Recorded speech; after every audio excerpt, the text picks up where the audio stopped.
So the first three, the pike, the elevated pike hold, and a walk up to a handstand is really, I would call these maybe the requirements, because if you can do these, there's not much point to get into anything else because you just don't have the strength to actually hold the handstand. First, you want to make sure you can do a pike hold on the floor and see whether you have the strength to hold it at least for 10-15 seconds or even longer too. Then if you're comfortable with that one, I would go for an elevated pike hold. That just means that you put something underneath your feet, something that elevates your whole body. It could be anything like small, just a few inches, all the way up to a really high box, up to your hip level. So if you can hold an elevated pike for, once again, 10, 15, even 20 seconds, then I'm pretty sure you're ready for the next step. And the next step is the walk up to the handstand. See, I put this number 3 because now you're literally holding your whole body weight on your hands while you're walking up to a wall. So you're not only holding your body weight, also moving your body weight with your hands.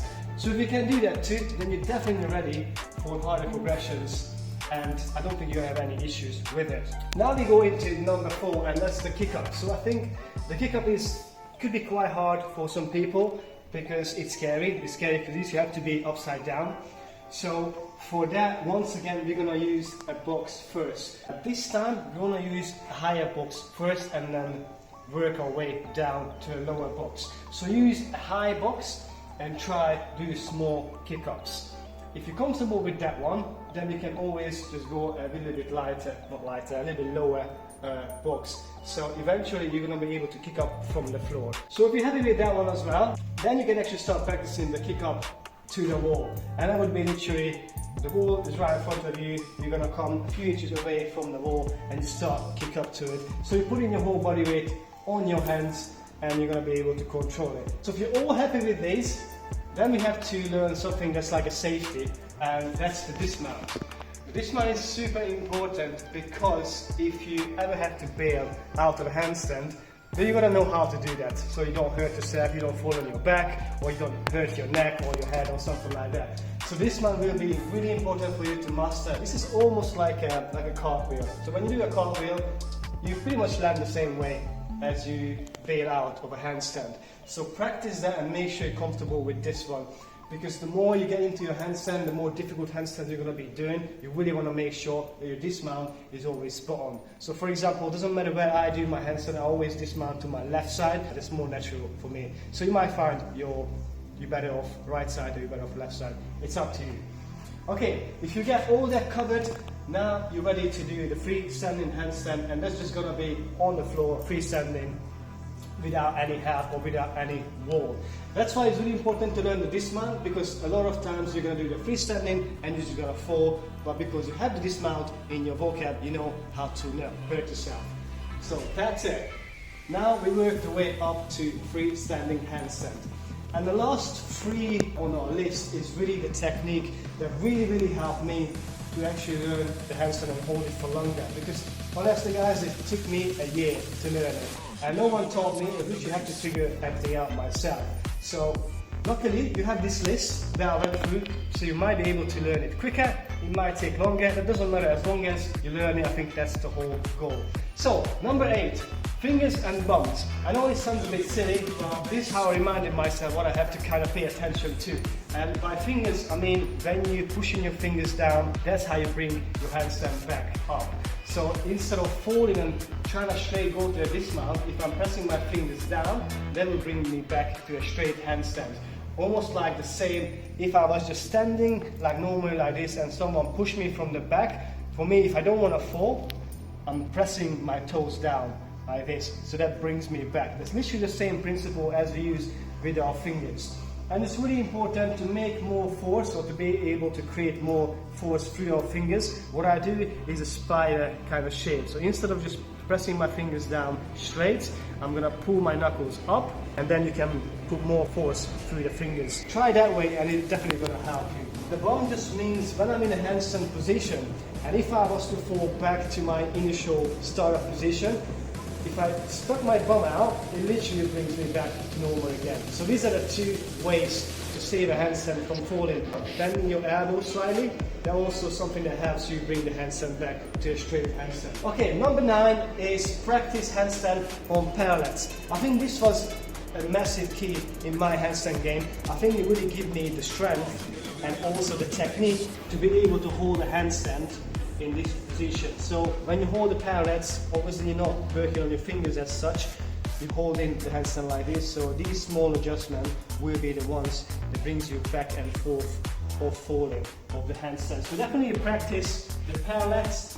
I personally find it easier holding a handstand to the day on the parallettes. Some people like it more on the floor. I guess once again it depends what you are. Maybe you're a beast, maybe you're something else. But yeah, definitely practice the parallettes because they really helpful and really want to get your handstand game up. Number 10 finally is just hold for time. So you know when you first practicing your handstand, let's say you do your freestanding handstand, you come up, you maybe hold it for 2 or 3 seconds and then you fall. And then you come up again, you hold it for 2 or 3 seconds and then you fall. So overall, if you do like 5 sets, you only have the handstand for about 10 seconds. Whereas if you practice holding the handstand against the wall for up to a minute, shoulder's gonna get used to basically the weight, your own body weight, to hold yourself for time. So then when you do your freestanding handstand or your parallel handstand, your shoulder is just gonna be conditioned to hold it for longer. And yeah, and that's basically it. Wouldn't practice this routine every single day, 2 or 3 times a week, either on your days off or do it after your training session, and then you're gonna get a good result. Is there anything else I want to add to this? Okay, so just one more tip before I forget. Warm up. I think it's really important, guys, to always warm up your wrist, because after practicing the handstand, my wrists started hurting, and it's not only because I never warmed them up. It's kind of something that we always neglect, but it will come back and bite our asses if you don't do it properly. So I showed you already a few drills in previous videos, but just once again, make sure you do these knuckle push-ups or wrist push-ups, I think they're called. I never know the names. So do a few of these. You kind of want to go for hypertrophy, so you want to actually feel like they're getting warmed up and getting a little bit of pump. So once again, 2 sets of that, maybe 15, 20 reps. Also when you're practicing on parallettes, do that kneading motion, something like that. Once again, spend at least a good minute in here. Do a few stretches. So I like the circle stretch. I go right for about 10 times and then go left for about 10 times. And lastly, my wrists, I think they're really weak, so I was recommended to do wrist push-ups by a physio.